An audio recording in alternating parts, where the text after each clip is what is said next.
I didn't think a number on a vet scale could put my home at risk. 2 pounds. That's what separated my rescue dog from compliance and catastrophe. A stranger in a neon vest watched her trot across the grass and decided those 2 pounds were a scandal worth reporting. By sundown, a notice sat on my door like a dare and a judgment at once, telling me to pay up or give up the one steady heartbeat that had made this house feel like mine. I wanted to believe it was a mistake. I wanted to think there was a human being on the other end of the rule. But the truth arrived with a different smell, freshly cut grass and cold ink, and a countdown that started ticking the minute I unfolded the paper. The question stuck in my throat as I stared at the rulebook I had skimmed the week I moved in: why did a technicality matter more than common sense? The answer didn't show up on the line where it should have. It whispered from the spaces between the letters, the ones people like to fill with control when compassion would do. I was about to learn how that control worked, who it served, and what it would cost me to push back. I'll admit it, I was angry in a small, petty way that started hot and sharpened to resolve. The board loved a number, loved a rule that fit on a single line. My dog didn't fit into their line, so they planned to draw a circle around her, label it a violation, and call the job done. Fine. If they needed a story built out of their own paperwork, I'd write it. The landscaper's report was just the cold open. The twist was still ahead, and I wasn't the one who needed to worry about the scale. I moved in at the beginning of spring, when the light still slants soft in the late afternoon and the lawns look like they've been ironed.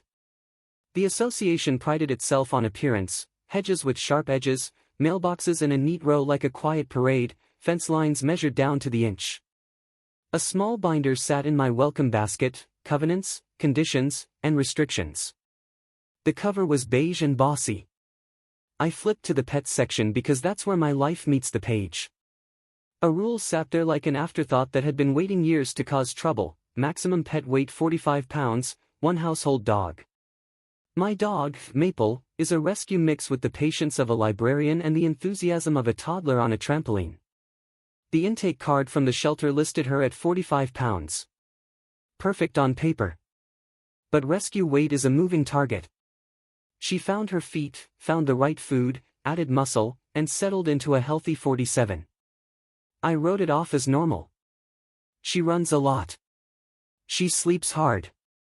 You can see the last rib when she stretches. There was no way anyone would police something so silly.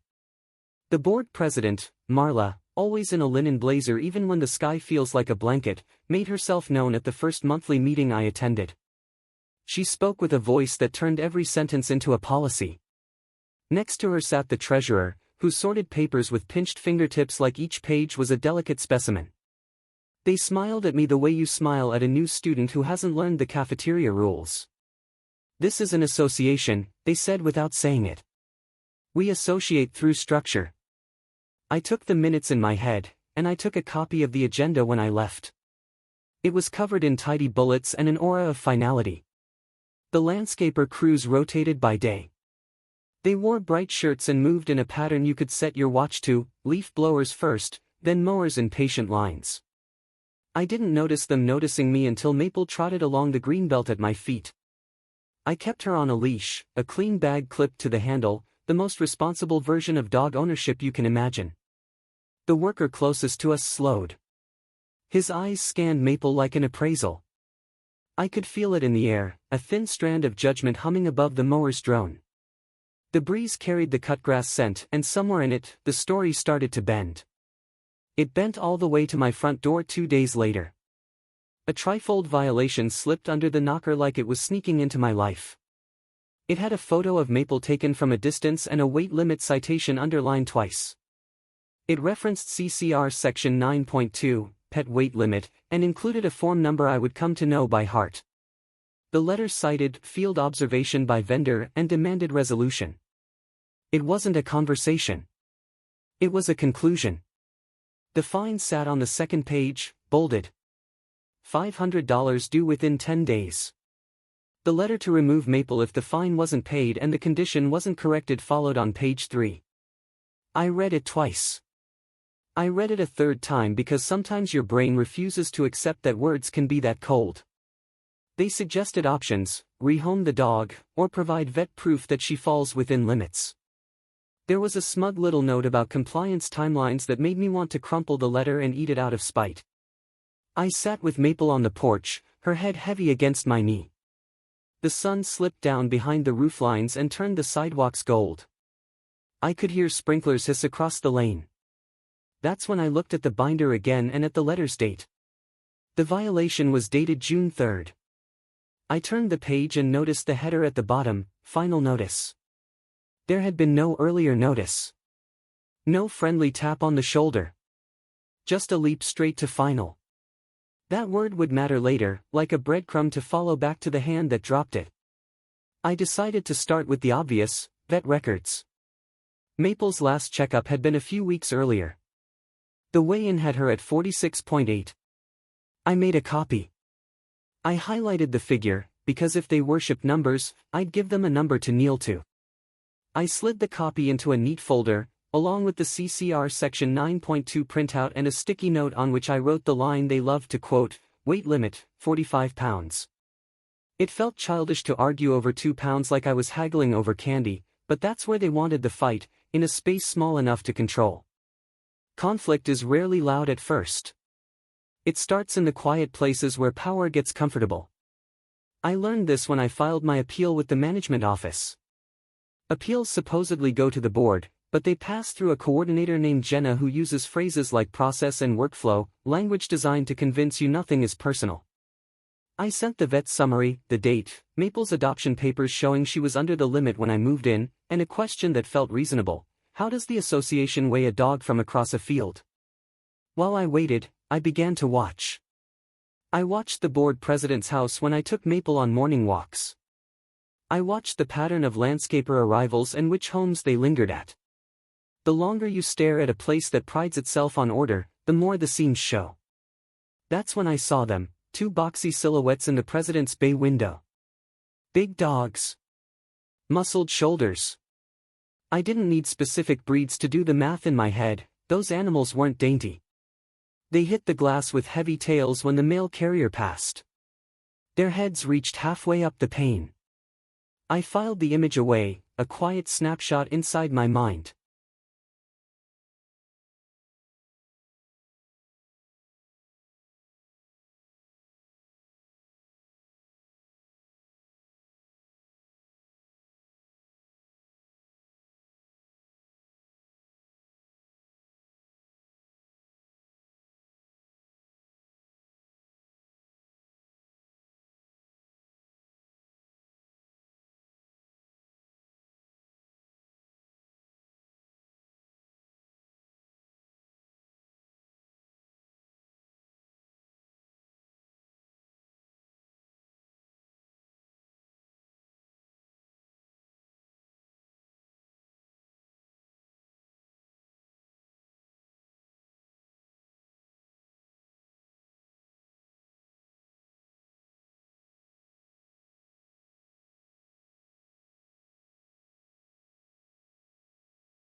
The fine deadline hung over me like a storm forecast.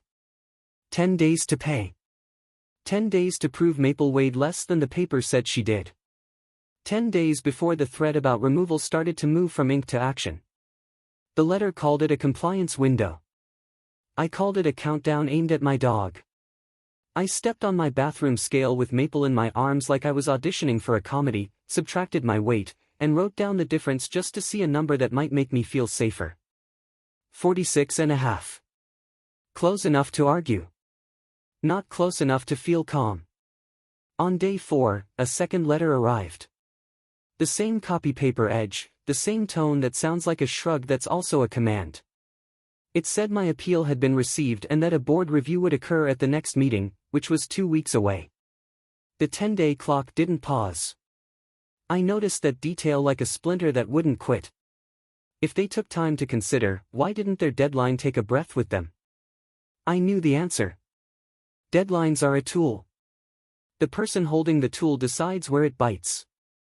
I studied the letterhead again and realized something I'd missed in the panic: a line item labeled Board Agenda Excerpt, a tiny attachment that listed upcoming topics. My appeal was last on the list under New Business.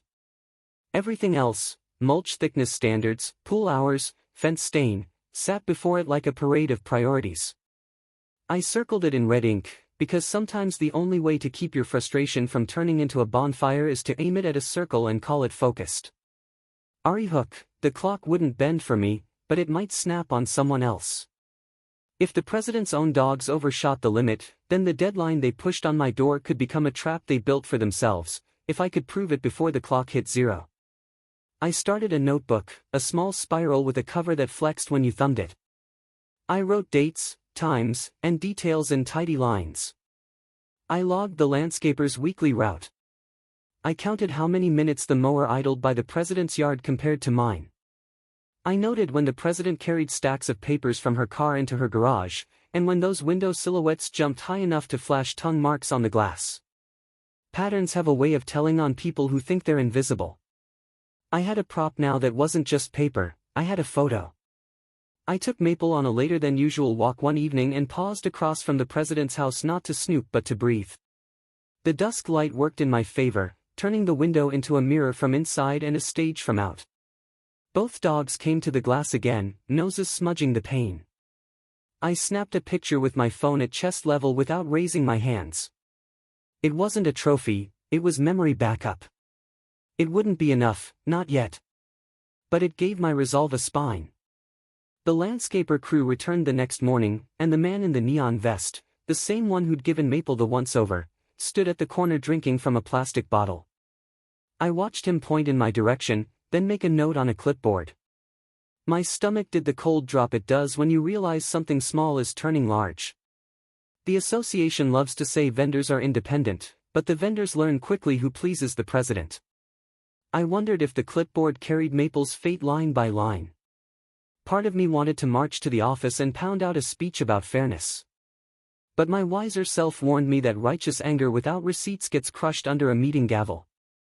So I went back to the binder and found a line I'd skimmed before: owners are permitted to inspect association records during reasonable business hours upon written request. The words looked dull until I imagined them with a light behind them.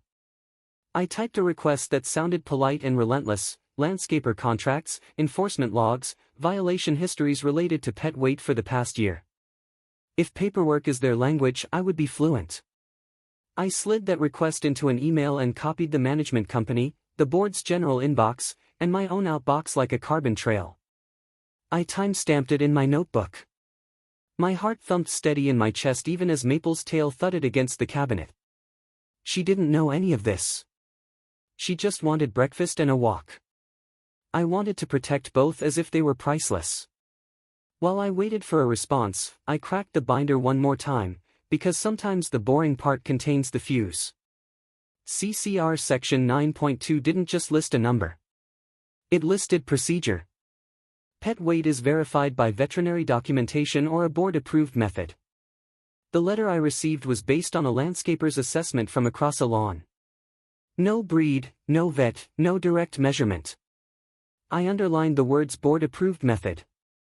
It would be a small hinge later, the kind rules swing on when someone listens closely. The next meeting loomed, circled on my calendar in a color I reserve for bills that make my eye twitch. The agenda attached to the second letter felt like a road where every turn went downhill. I rehearsed what I would say when my item came up. I'd bring Maple's vet summary, hold up the CCR page, and ask about procedure. I'd note the final notice dated June 3rd that arrived without any earlier warning. That phrase, final notice, felt like a loose thread in a sweater. You tug it, and the shape starts to change. The morning of day 8, I received a reply to my records request. The management coordinator offered a time window and a room number at the office. The message sounded neutral. Neutral is the association's favorite tone because it pretends the world is just a file system. I marked the appointment in my notebook. On the same page, I wrote the 10-day deadline again in a darker pen. The letters looked like bars. When I arrived at the office, the air smelled like toner and coffee that had been hot too long. The records sat in a neat stack labeled with tabs: vendor agreements, enforcement log, pet weight violations. I wanted to start with the juicy tab, but I opened the vendor agreements first. The landscaper contract included a clause about observations relevant to compliance. It didn't authorize them to measure or to decide. It told them to report, then step back. I made a note. Then I moved to enforcement. The log was a spreadsheet with dates, addresses redacted to street names, and checkboxes for notice type. A pattern emerged like a rash. Most people got a courtesy warning before a fine. My entry jumped the line to final. The pet weight tab was thin. 3 entries. 2 courtesy letters in spring for dogs at or near the limit at other homes, each followed by a note that the matter was resolved with vet documentation. And mine. Final. Fine. Threat of removal. No entry for the president's address. No entry for any board member. I could feel the top of my head go cold the way it does when you step from shade into too much light. That tab told me everything I needed to know about how rules perform when someone owns them. I asked to copy the relevant pages and paid the nominal duplication fee with a card that left my hand less steady than I wanted. The receipt printed with a date that belonged to my story now. I tucked it into my folder beside the CCR page, the vet summary, and the agenda excerpt. The folder had heft, and for the first time since the letter arrived, I felt like I had something you could lift and see and understand.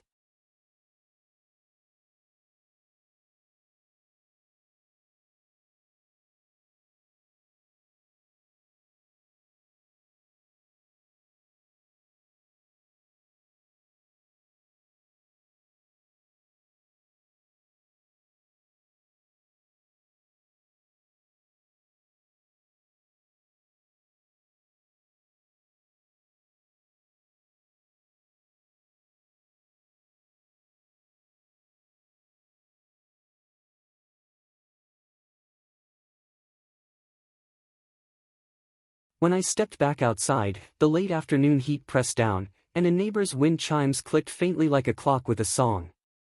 Maple waited at home, sprawled across the tile to soak up the cool. I knelt beside her and pressed my ear to her side the way you do when you need to remember what matters. The drumbeat of her heart steadied me. I wasn't going to let a number erase that rhythm. Not when the enforcers of that number were living outside it. I knew the next steps now. I would take this folder to the meeting, state facts, and ask questions the board would prefer not to hear out loud.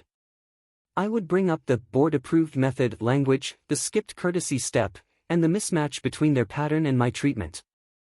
I would also start to gather what I needed for a larger point, a reminder that blind rules aren't fair when the rulemakers are standing behind a curtain with exceptions at their feet.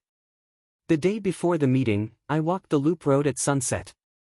The sky went soft peach behind the clubhouse roofline, and the streetlights blinked awake in a stagger. As Maple and I passed the president's house, the silhouettes appeared again, solid against the light. My mind did the scale math uninvited. The president's car sat in her driveway, trunk open, grocery bags piled like she was stocking up for a siege. Across her porch, a blue mat read welcome in fancy script. It made me want to laugh. Some doors aren't really doorways. They're boundaries with manners. I tightened Maple's leash gently and kept moving. I didn't need to stop, not yet. I needed a better proof than a photo in low light and my gut. I needed something the board would have to respect, even through clenched teeth. That's when I remembered the community pet clinic scheduled for the weekend after the meeting. A mobile vet van visits quarterly for vaccines and microchips. It's listed on the calendar like a perk. It's also the only time the association publicly endorses a scale. I circled the date in my notebook, and just like that, my plan clicked into place. The meeting would be my opening argument. The clinic would be my evidence. The deadline tried to jam those pieces together, but I found a crack wide enough to slip through. If they wanted a clock, I would use theirs against them. If they wanted weight, I would weigh everything, their procedures, their past, their silence. Then I'd let their own numbers do what mine never could, make them look small. In the meantime, I still had a fine I refused to pay and a threat I refused to accept. I prepared a check for $1, a symbolic tender I could present with the vet summary and the CCR page. Consider it a token pending board review, I would say without saying it.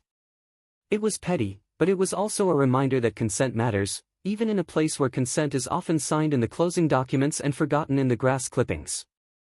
Before I slept, I lined up everything on my dining table, the vet summary with 46.8 highlighted, the final notice dated June 3rd, the board agenda excerpt with my issue filed under new business, the CCR section 9.2 printout with board approved method underlined, and the small receipt from my records inspection. I slid a sticky note on top with a list like a mantra: skipped courtesy, vendor observation is not equal to verification, deadline overlaps review, pattern shows bias. It looked almost like a case board without the string. The night was quiet except for the far-off hum of an AC unit and a single car rolling by. Maple sighed in her sleep, little paws flicking like she was running through a good dream. I wanted to promise her that I would fix this quickly. I couldn't do that. But I could promise myself that I wouldn't let someone else's power go unmeasured just because they printed it in a nicer font. In the morning, the sun hit the metal of my mailbox and flashed a brief white flare across the street. I found another envelope waiting. This one confirmed my appeal would be heard at the end of the meeting. The wording felt polished, the kind of politeness that keeps you seated while someone rearranges your fate. I tucked it into the folder without reading it twice. I didn't need their tone anymore. I had dates, words, and gaps. I had a thread to pull. I took Maple for a short walk to the greenbelt, where the sprinklers had left a fine mist clinging to the tips of the grass. The air felt cooler for a moment, a small mercy. I could hear the distant whir of the mower, a familiar sound now, like a metronome for the neighborhood's image. Maple shook herself and sent droplets outward in a small galaxy. She looked up at me with that look dogs have, the one that says presence is enough. I scratched the spot behind her ear where the fur goes soft as velvet and felt the old anger settle into something more useful. The association would expect a plea. I was bringing a ledger. What I didn't know yet, and would learn soon, is how the board president reacted when the ledger turned toward her. I had seen the outlines of her dogs and suspected what the scale would say. I had not expected how hard she would push back to protect the very image she enforced on others. That push would take this dispute out of the binder and into the open, where it belonged. It would also reveal more than a number could ever hold. For now, I dressed for the meeting in layered calm. I picked a seat near the front but not in the first row. I stacked my folder on my lap and kept my hands still. I watched the board settle behind the long table at the front of the room, papers aligned, water bottles sweating rings onto a cloth that looked too nice for the work it was about to do. The overhead fan clicked once and then again, a soft, rhythmic sound that made the whole room feel slightly mechanical. The agenda rolled forward. Fence stain. Mulch. Pool hours. A neighbor asked about kayak storage, and the board nodded and declined with practiced sympathy. My item arrived at last, announced with the same tone they'd used to discuss hedge height.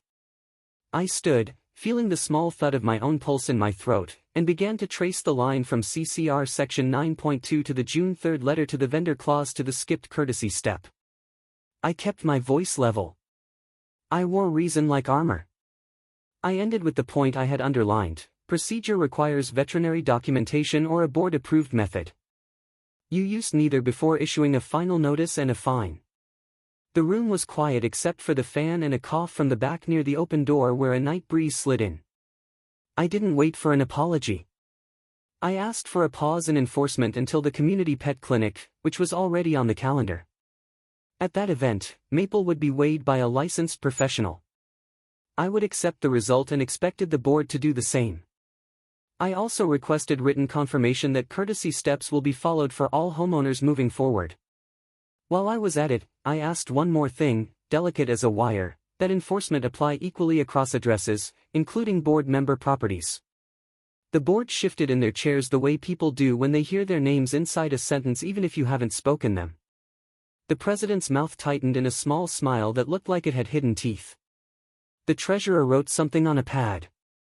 The vice president cleared his throat and talked about consistency. The management coordinator promised to review procedures. They were careful. They were cautious. They were on the record, and I wanted them there.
I sat down and placed my folder on the empty chair beside me so it felt less like I was carrying it and more like it was keeping me company. The clock on the back wall ticked toward the hour. The meeting adjourned with the scrape of chair legs and the murmur of polite conversations. I left without lingering. The air outside felt thicker, like the sky had been holding its breath during the end of the meeting and had finally exhaled. At home, I checked Maple's tags and the leash and the little pouch of treats I used to keep her attention when the world throws a squirrel at her. I printed a copy of the community clinic flyer, highlighted the time, and taped it to the inside of my front door at eye level. It was more than a reminder. It was a promise to myself that I would show up and stand still while someone else counted out the truth. The 10-day deadline arrived the morning of the clinic, and here's the thing that turned the key for me: there was no additional letter about non-payment. No new threat. Just the original ticking in my mind. Silence can be as strategic as noise. I wrote that down in my notebook because I've learned not to trust quiet when someone else is holding the pen. I brought the $1 check and the folder with all my props. I brought calm like a tool I planned to use. The mobile clinic set up by the clubhouse. The van's side door slid open, and a small digital scale sat on a mat, its display bright and clinical. People lined up with carriers and leashes, the murmur of small talk rising and falling. You could smell antiseptic under the scent of sunscreen and trimmed hedges. Maple waited with her soft huff that means she's ready to do whatever I ask if it means staying near me. I stepped forward when it was our turn, and I reminded myself to breathe. The scale beeped. Maple stood still as if she understood the ceremony of it. The number flashed. I looked at it and couldn't help it, my chest cracked wide with relief. The figure matched the vet record within a few ounces. There it was, honest and public. I asked for a printout, and the tech handed me a slip with the date, Maple's ID number, and the weight. I folded it and slid it into the folder, feeling the entire dispute condense into that small piece of paper, ready to be unfolded exactly when required. As I turned from the van, I saw the board president at the periphery of the crowd, watching. Her eyes scanned the line like a supervisor counting inventory. The two boxy silhouettes were not with her. She didn't bring her dogs to the clinic. Maybe they were fine, I told myself. Maybe they were within the limit and my suspicion would end here, replaced by the simpler truth that rules are annoying but universally applied. I would have preferred that outcome. It would have let me go home and cook something simple and let Maple steal a carrot and fall asleep on my foot. But that isn't the kind of story this place writes. Not when control likes an audience. I walked home under a sky that had turned a chalky blue, a light breeze rolling bits of leaf along the curb like tiny boats. Maple trotted beside me, tail an easy metronome. The folder tapped against my hip. Inside it, a neat stack of paper waited to be arranged in a way that would change how the board talked to me. I was ready to send my evidence and expect accountability. I was also ready for the next move from the person who would have to make it, because when you pull a rule into the light, the person shielding behind it has to choose what to do with their hands. The deadline had come and gone, the wait was official, and my appeal was on the record. If the board tried to force the fine anyway, they wouldn't just risk money, they'd reveal the deadline was a bluff and their compliance game a performance. I had the timestamp to prove it. The clinic printout sat on top of my folder like a bright seal, date stamped, Maple's ID code, the number that wouldn't budge no matter who wished it would. I scanned the slip twice and tucked a photocopy behind the CCR page where I'd underlined the phrase about board-approved method. When I sent my follow-up to the management coordinator, I attached the clinic slip and my notes from the meeting in concise bullet points. I asked for the fine to be withdrawn and for a written update to the enforcement log reflecting the pause they had hinted at in the room. The air in my kitchen felt cool and steady as the fridge motor hummed. I wanted that same simple, mechanical fairness from the people who loved machines of process. The reply landed the next morning. It thanked me for my documentation and said the board would consider the new evidence. The phrasing felt careful, like a foot placed on a step that might creak. It included a sentence that mattered more than the rest: enforcement remained pending. That word did a lot of work without admitting anything. Pending is limbo dressed as order. I wrote it down in my notebook next to the time stamp, because precision makes a better map than outrage. Pending or not, the landscaper truck still came on Tuesdays. I noticed the same worker in the neon vest glance at my yard and jot something. Maple watched from the window with her head tilted. I felt that little internal click again, the one that tells you a small thing is being turned into leverage. That evening, a courtesy letter arrived about a different rule: my trash can visible by the side gate for an hour after pickup. I rolled it back 30 minutes late and marked the time. They called it non-compliant. 1 hour of life turned into ammunition. I added the letter to the folder, because patterns prove intention. I decided to shore up my side with more than a single scale ticket. I pulled the last year of Maple's vet records from the clinic portal and printed the weight history. The trend line read like common sense: a rescue dog settling into a healthy range, hovering just below 47. I highlighted 3 dates over 6 months to show stability. Then I added a note about feeding and exercise, not because the board needed to know, but because narratives anchored in daily reality tend to hold better when someone tries to bend them. My mailbox clicked shut, and in the thin slice of evening before sunset the sky went pale and the pavement softened with heat. I walked Maple past the clubhouse and saw a flyer taped to the corkboard for the upcoming summer social. The image at the top caught my eye, a past photo from last year's fall festival with neighbors and their pets on the green.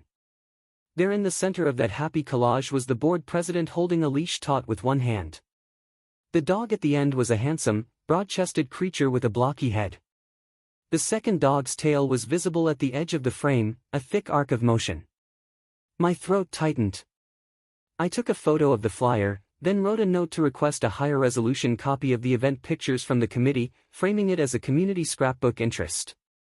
Visual evidence is a quiet teacher when numbers are disputed.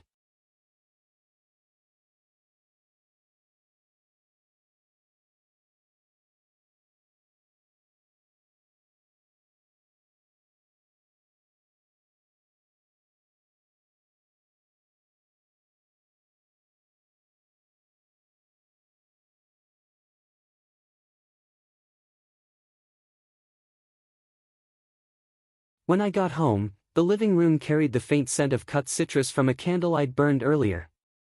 Maple thumped against my leg and then flopped onto the rug with a sigh. I typed another records request, narrower this time: enforcement logs specific to pet weight, the written policy for issuing courtesy notices, and any board resolutions clarifying CCR Section 9.2. I also asked for the landscaper's report that triggered my case, including date, time, and description. The mail slot clicked as I sent the message, a small metallic note in an otherwise still house. It sounded like punctuation on a plan. The next day, the management coordinator scheduled a time and indicated that certain records would be available for inspection and copying. I brought my same com and the same folder, now thicker.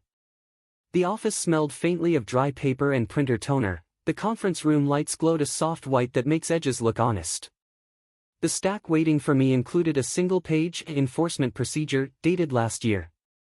It listed a courtesy step for first-time issues and noted that final notices are reserved for repeated or egregious violations. I slid the page beneath my June 3rd letter. The contrast looked like a teachable moment. There was also a printout labeled Vendor Observation Log. My address appeared on one line with a short descriptor: medium-large mixed breed observed by contractor, appears over limit. No breed. No measure. No unique identifier beyond my lot number. I copied the page and paid the small fee. I asked whether a board resolution existed to define a board-approved method for verifying weight. The coordinator checked, then returned with a shrug spelled out as a sentence: no specific method on file beyond accepting veterinary documentation. I thanked her. Information is not kindness here, it's leverage in polite clothing. I walked home through heat that pressed down like a hand on a shoulder. The air carried the steady click of a distant sprinkler head. When I reached my front stoop, another envelope waited. It was an amended notice. The board acknowledged receipt of my clinic slip but said weight can fluctuate and required a second verification in 30 days at a board-selected provider. The tone was courteous like a rubber stamp. The fine was still listed, now framed as suspended pending completion of their verification directive. I stood in my entryway and let the details settle. Their pause was a leash, They wanted to hold the other end. I didn't object to the idea of another way in. What I objected to was who held the clock and whether the clock had ever applied to the president's porch. The amended notice gave me a deadline with a fine shadow behind it, but there was no mention of equal enforcement. I circled the parts that mattered and wrote a brief response acknowledging the directive while requesting that the same verification be applied to any dog observed by vendors as potentially over the limit, regardless of address. I copied this to the board's general inbox and to the management coordinator. Paperwork wears people out, it energizes policy. That night, a breeze moved through the street, and a wind chime on my neighbor's porch made a single clear note. I didn't sleep poorly. I slept like someone saving energy for a sprint that hadn't started. In the morning, I received a reply. The board would not discuss other households' compliance. That was the entire point, of course. They wanted the conversation in a small room with only one chair. I wrote down the sentence and slid it beside the enforcement procedure I'd copied the day before. Contradictions make useful neighbors when you put them on the same page.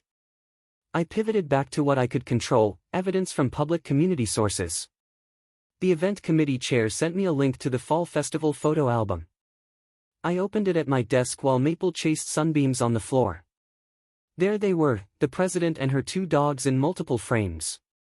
In one shot, she crouched to adjust a harness, and the dog's back eclipsed half her torso. In another, both animals stood side by side for a costume contest. The proportions were clear even without a scale. I captured the images and noted file names, dates, and the album's public status. I had not only a silhouette now, but context. I didn't want a gotcha, I wanted fairness. But sometimes fairness needs a mirror you can't ignore. I prepared a brief packet with the community images, a short summary, and a simple cover note asking the board to confirm that all households will be subject to the same verification standard, including at the next available clinic. I kept my language careful. I named no one. I cited CCR Section 9.2 and the line about veterinary documentation as the default. It read less like an accusation and more like a policy test.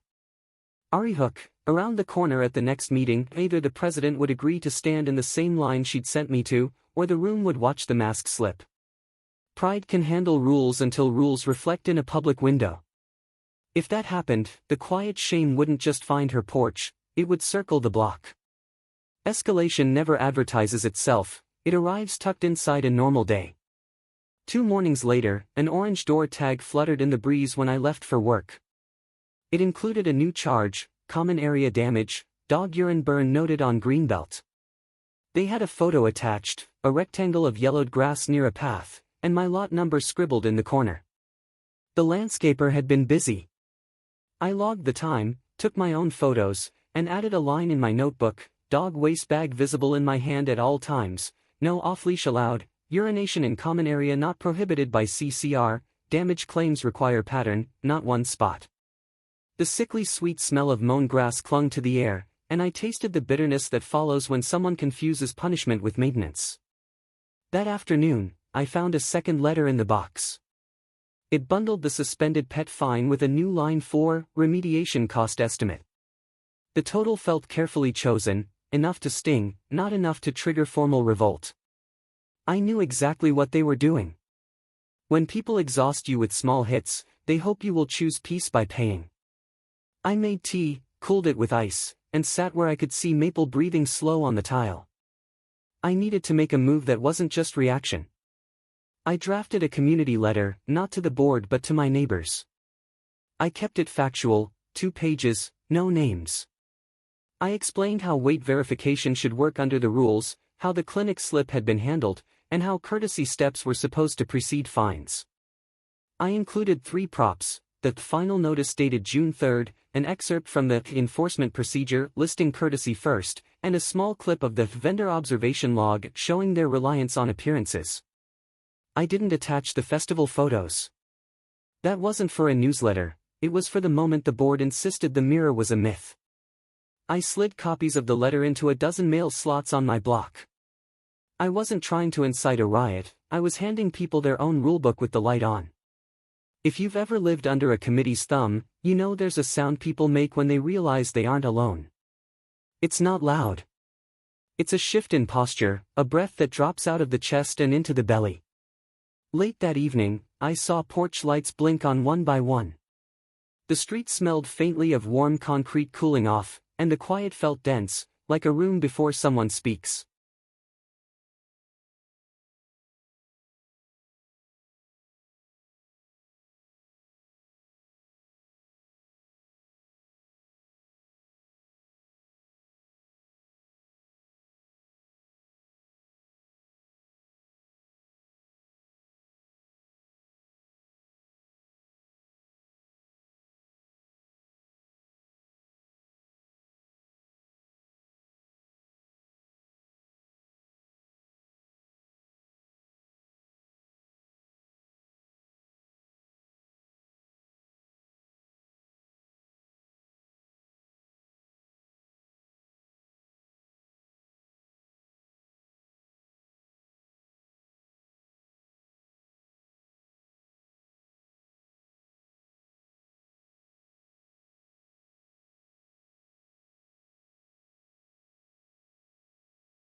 The next morning, my inbox carried 3 messages from neighbors.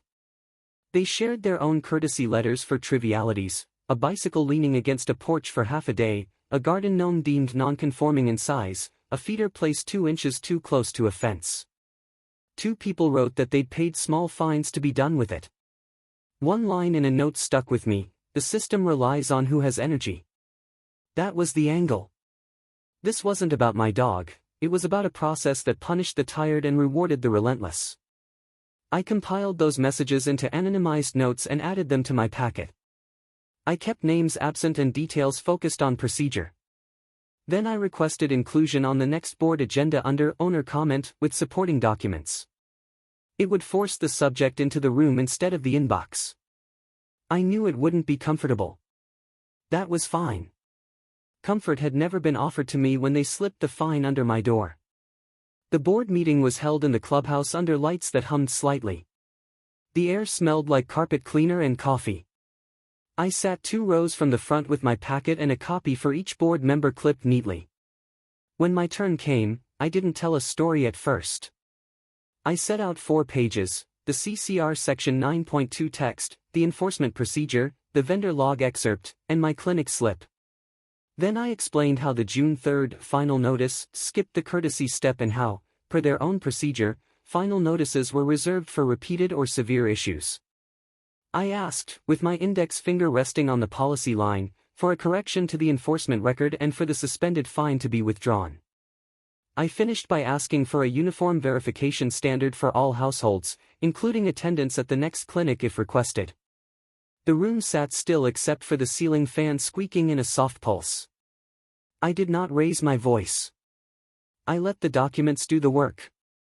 The treasurer asked the management coordinator to confirm the enforcement procedures date. She did.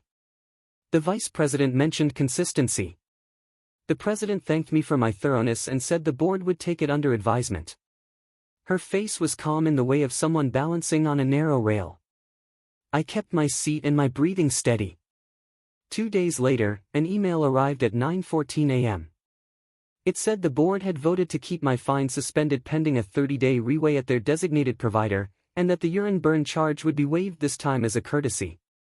The phrase "this time" did a lot of work. It also included a reminder about leash length and common area expectations. This was not a retreat, it was a repositioning. I highlighted the time, date, and the phrase "board vote." I added the email to the folder under a sticky note that read, "Process documented." I scheduled the board's provider appointment. I had nothing to fear from a scale. But I also checked the community calendar. The next clinic date was posted for the following month. I marked it in ink and wrote the words "community standard" beside it. If the board wanted Maple weighed twice, I wanted their dogs weighed once in public, or for them to admit the rule was a performance. I was done being the only actor on stage. The next step would not just risk dollars, it would turn into a mirror held up under bright clubhouse lights. If the president declined to stand inside the same frame, the whisper would grow teeth. The day before my board-selected weigh-in, I received a message from a neighbor down the lane. She'd seen the president walking both dogs near the clubhouse after hours, a quiet time when few people were around. The animals looked strong and happy. No one should be punished for having healthy pets. But if a number mattered to the point of threatening removal, it had to matter to the hands holding the gavel too. I logged the sighting without fanfare. Stories grow messy when they rely on rumor. I would stay with the paper and the clock. At the clinic appointed by the board, Maple stepped onto the digital scale. The vet tech read the number aloud and printed the receipt. The result matched within a slim margin. I held the paper and felt the small relief that follows when you win a point you never wanted to contest. I emailed the receipt on the spot from the waiting room and asked, again, for the fine to be withdrawn, the record corrected, and a statement on uniform enforcement. The fluorescent lights buzzed above me like a faraway beehive, and the vinyl chair made a soft squeak as I stood. I wasn't done, but I had closed one loop. The association fined me off a landscaper's glance, skipped the courtesy step their own procedure required, and tried to keep control by suspending rather than admitting error. I matched their timeline with 2 official weigh-ins and put their process under the same light they use on others. The next board response arrived with an attachment labeled Pet Policy Clarification. The board had drafted a 1-page memo to be included in the next newsletter. It reaffirmed the weight limit and spelled out that verification would rely on veterinary documentation or a board-selected provider at the board's discretion. It did not mention courtesy steps or equal application. It did not mention mistakes. I printed it and laid it next to my clinic slip like 2 puzzle pieces from different boxes. Neighbors started to ask quiet questions on evening walks. I kept my answers short. This wasn't about personalities, I said. It was about whether rules were tools or weapons. A few of them admitted they'd started looking more closely at their own letters and timelines. A couple mentioned past fines they had paid without thinking they could ask for proof. When the Summer Social Planning Committee sent out a draft of the newsletter, I noticed the pet policy clarification on page 2 under the pool hours. I requested a minor correction to the memo to add the phrase veterinary documentation as the default verification. The editor said she'd pass it along. That small push landed me an unexpected response. The board declined the newsletter edit but agreed to create a standard verification form for owners to submit vet records. It wasn't everything, but it was an opening. I printed the blank form, filled Maple's information, attached both weigh-in receipts, and submitted it with a cover note reminding them the original fine was issued contrary to procedure and asking for written confirmation of withdrawal. The sun hit the pavement outside my window and threw back a shimmer as if the road were a river. The heat, the light, the steady thrum of an AC unit down the block made the afternoon feel suspended. 1 hour later, a new violation appeared in my inbox. It claimed my porch light was too bright after 10 p.m., nuisance illumination, per a clause usually applied to floodlights. I don't own floodlights. I own a single bulb in a small sconce by the door. I checked the time stamp on the email, then the time on the motion sensor camera clip that showed the landscaper walking past at 9:42 p.m. the night prior. The clip included the soft click of crickets and the quiet rustle of leaves. My porch light turned off at 9:55. The letter was pretext, and pretext leaves fingerprints, wrong time, wrong application, right after I filed a form that asked for accountability. This is where Section 5 begins in my mind, the moment I stop treating their actions as weather and start treating them as choices I can answer. I didn't argue about the bulb. I replaced it with a lower lumen one and kept the receipt.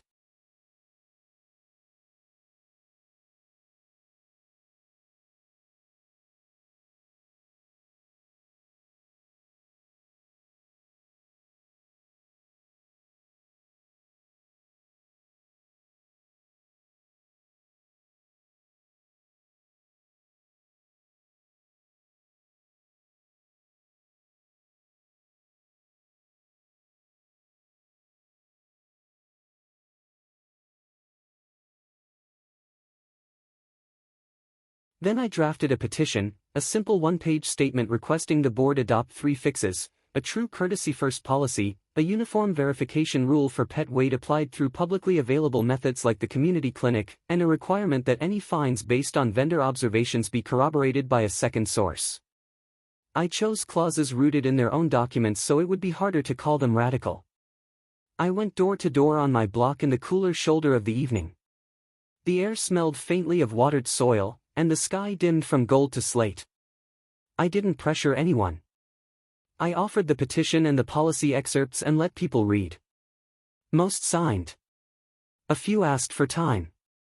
One person said she was tired of letters about things that didn't matter and wrote her name with a flourish like she was exhaling frustration into ink. I filed the signatures in a clear sleeve and wrote the count on a sticky note. If the board ignored a petition anchored in their own procedures, the next step wouldn't be a louder letter, it would be consequence with a capital C. I had been reading the recall section and the mailbox rule long enough to know what clock I could wind next. The petition traveled in a simple folder, but it felt heavier with every signature. I tallied names at the dining table and wrote the total in neat blue ink. Then I opened the binder to the bylaws and found the clause neighbors always whisper about and rarely use, the special meeting and recall provisions tucked under the section about director accountability. I didn't need to blow up a board to fix a policy, I needed leverage clear enough to be read at a glance. I drafted a one-page notice of petition submission with 3 attachments, the petition signatures, the enforcement procedure page highlighting courtesy first, and a draft resolution that required verification by veterinary documentation or the community clinic for all households. I slid a fresh sticky across the front and wrote 3 words that kept my mind from spiraling: fair, public, equal. I delivered the packet using the association's own method. The bylaws referenced a mailbox rule for notices received at the management office during business hours. I stamped the envelope, documented the time with a date-stamped photo at the counter, and requested a receipt. The copier hummed near my shoulder, its warm, papery breath filling the small lobby as the clerk slid a stamped copy back across the desk. I kept it like a receipt for a boundary set. Within 2 days, the office sent a formal acknowledgement. The board would add my petition to new business at the next regular meeting, and if 20% of owners signed a request for a special meeting, they would schedule it within the timeline allowed. My count was already close enough that the math looked plausible.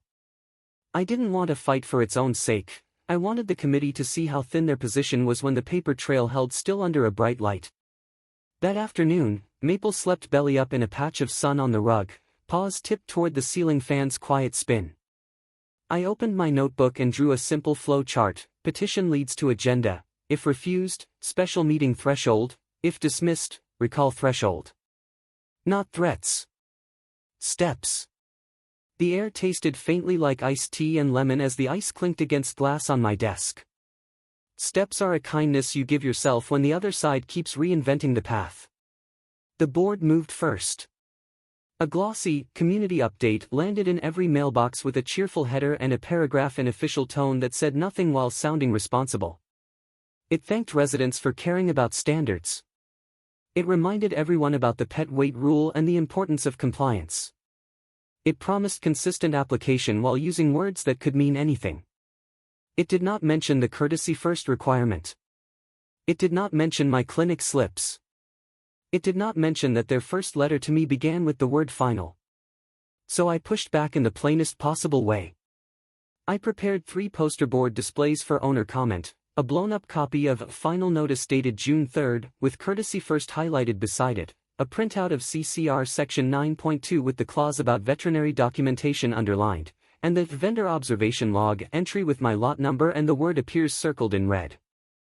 I added, at the bottom of each board, the same sentence in small, steady letters: enforce the rule equally or stop calling it a rule. I submitted a formal request that the board president participate in the next community clinic weigh-in to model compliance, on the record and in the minutes. If she refused, the denial would sit in the same file as my fine. If she agreed, the number would speak. The meeting room filled early. The clubhouse lights hummed above us, and someone's citrus hand sanitizer flashed a sharp scent each time a neighbor gripped the pen at the sign-in table. I sat second row, centered, with the poster boards propped by the chair legs. Maple wasn't with me, no pets allowed inside, but the paw print charm on my key ring tapped a quiet rhythm as I crossed my ankle over my knee. I had never wanted to be the center of anything here, yet here I was, planted where the view would be unobstructed from the dais and the back row both. The board worked through small items with a practiced cadence. When owner comment opened, I set the poster boards on the table and walked through each page as if I were teaching a class in basic fairness. Then I made the smallest request that carried the largest weight, a public, uniform verification standard at the next clinic, with the board president present for transparency. I positioned it as relief for the board, not shame for a person, a way to show what compliance looks like so we can stop guessing based on grass-side glances. Eyes flicked to the dais and back to the posters. The treasurer avoided my gaze and studied the top edge of the table. The vice president composed a sentence out loud about respect and process. The president smiled in a tidy way that looked as if it had never once apologized. She said the board appreciates engagement and reminded the room that personal medical information is private. That would have been a clincher if not for the fact that the board had already required my dog to step onto a public scale and then insisted on a second weigh-in at a provider of their choice.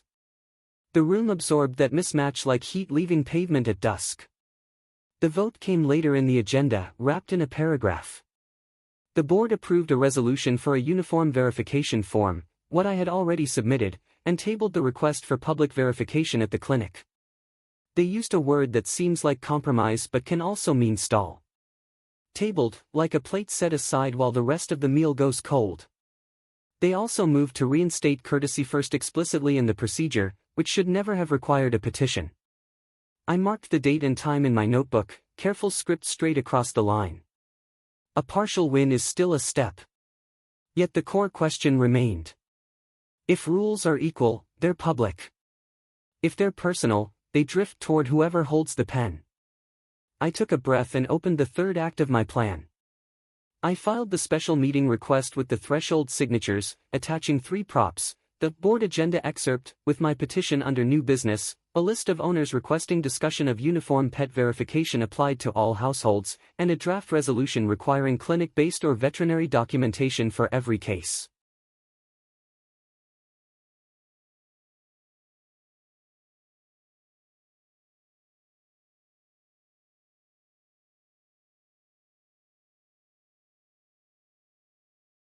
The management office stamped the receipt, the copier's lamp slid side to side, a thin bar of light like a metronome, while it made my copy. When the special meeting notice arrived, printed on heavy paper with a formal header, the date glinted like a coin, July 27, 6 p.m. I taped it to my fridge with the magnet shaped like a tiny house. Under the notice, I stuck a note in my own handwriting, "Bring the festival photo printouts." The photo album had done its work in my mind since the moment I found it. It wasn't gossip, it was a community image file with a timestamp, a leash, a harness, and 2 animals whose sizes required no adjectives. I printed 2 images on matte paper and tucked them into a sleeve behind the poster boards. The evening of the meeting, the sky wore a bruised purple as a storm line dragged past the horizon. Thunder bed softly far away. Inside, the room ran cool and bright, the fluorescent lights making white paper glow. Owners arrived with folded newsletters, highlighted rules, and that tight, stoic look you see when people have chosen to be polite even while they're angry. I took my seat and placed the images face down on the table. My hand was steady when the gavel rapped wood. The board opened with a statement about tone. The president spoke about civility as if she were teaching a lesson on how not to spill. Then she ceded the floor to the special agenda item, and the management coordinator read out the petition language. We weren't recalling anyone tonight, we were asking for a simple vote to adopt a rule that already existed in spirit and to apply it in practice to everyone. I presented my case once more, this time with the final page turned last. I walked through the courtesy first procedure and the weight verification options written into CCR Section 9.2. I displayed Maple's clinic slips and the board provider receipt. I summarized the vendor observation log entry that started the entire storm with the word appears. Then I flipped the last 2 photos onto the table with my palms open toward the room, as if offering nothing but light. There was no caption needed. The images were from the association's own fall festival album. They showed the president smiling in a sweater and holding 2 leashes taut at the costume contest. The dogs wore little bandanas tied at clean angles, and they filled the frame like proud, strong animals do. No one needed a number. The room's sound changed by a degree, the way a wave's hiss changes when it reaches more sand. It wasn't cruelty, it was clarity. I did not name her. I did not conjecture. I chose a single sentence that kept this about policy and not humiliation. If the rule applies, it must apply here, and if it cannot be applied here without harm or absurdity, then the rule is wrong or misused. I asked for a vote to adopt the uniform verification standard and for the board to publicly vacate my fine with a notation that the procedure had been misapplied. There was a pause long enough to feel the air move from the AC vent across my forearm like a cool ribbon. The treasurer shifted a stack of papers and requested a short recess. The board left the table. The room hummed with a low murmur, the sort drawn from people holding their breath through their teeth. I heard the soft patter of rain begin against the high windows, just enough to silver the glass without darkening the room. They returned 11 minutes later. The vice president, not the president, read the motion. Effective immediately, verification for pet weight would be satisfied by veterinary documentation or the community clinic, and enforcement would follow courtesy first except for documented repeat issues. The motion included withdrawal of my fine and removal of the final notice dated June 3 from the enforcement record, replaced by a notation of procedural error. The motion also included a line about board members adhering to the same standards and recusing themselves from enforcement discussions affecting their own households. It passed 3-1. The president voted no. She did not speak. The room didn't cheer. HOA rooms don't cheer. But there is a sound entire communities make when you put down a weight they've been holding. It's the light scuff of shoes as people shift, the soft exhale through noses, the papers aligning themselves in hands that loosen at the fingers. I felt it roll across the chairs in a quiet wave. The rain softened until it was just a faint hiss. The president announced she would step back from enforcement oversight for 60 days to dispel any appearance of bias. The words were crafted, but the effect was real. She gathered her notes with the tight, exact motions of someone not ready to give the room her eyes. I didn't need her to. The policy was inked now. Was it revenge? Some might call it that. It felt like balance returning to a table with one too short leg. If you needed a phrase for it, you could call it a small, clean chapter in an HOA revenge story. Not shouted. Not messy. Satisfying, though, in the way you feel when a scale settles on 0 and the numbers sit still. Aftermath doesn't arrive like fireworks, it arrives like a bench in the shade you didn't notice until you needed to sit. The morning after the vote, I found a folded note on my step from a neighbor who had paid a silly fence-stain fine last spring. She wrote that she'd requested a record correction based on the renewed courtesy first policy. Another neighbor waved from across the street with the easy arc of someone who had avoided eye contact for months because she didn't want to be pulled into any drama. Now she smiled like the air was lighter. Maple nosed a patch of clover and looked up with that mild, goofy joy that dogs carry like a lantern. I printed the board's motion for my file and slid it behind the clinic slips, the enforcement procedure, the vendor observation log, and the board agenda excerpt. I left the festival photos in the sleeve but moved them to the back. They had done their work. I did not need to revisit them unless someone tried to gaslight the timeline. On my fridge, the special meeting notice remained taped there for a day as a souvenir of effort made visible. Then I took it down and replaced it with a grocery list. There were costs, even with a clean ending. A few neighbors wouldn't meet my eyes for a week, loyal not to fairness but to familiarity. The president's car idled a little longer at the stop sign when I walked past, as if she were counting to 3 before turning the wheel. The landscaper in the neon vest stopped glancing at my window and kept his eyes on the grass, which is what he was hired to do. The community update the next month included the adopted policy in brief, buried under pool reminders and a note about trash cans on Tuesdays. Small, polite, a breadcrumb for anyone paying attention. I changed the bulb in my porch light back to the original and saved the receipt in an envelope labeled Small Battles 1. I returned the lower lumen bulb to its box and put it on a shelf in the garage. It would be there for the next owner or the next winter or the next time someone decided to weaponize a sconce. In the quiet of a late afternoon, Maple slept with her chin on my foot, her breath warm through the thin fabric of my sock. I thought about how close this came to not being a story. 2 pounds and a glance over a lawn is all it took to start a countdown on a life that had never done a thing wrong. What kept this from becoming another line in a ledger of paid fines was not anger, It was paper, time, and tenacity.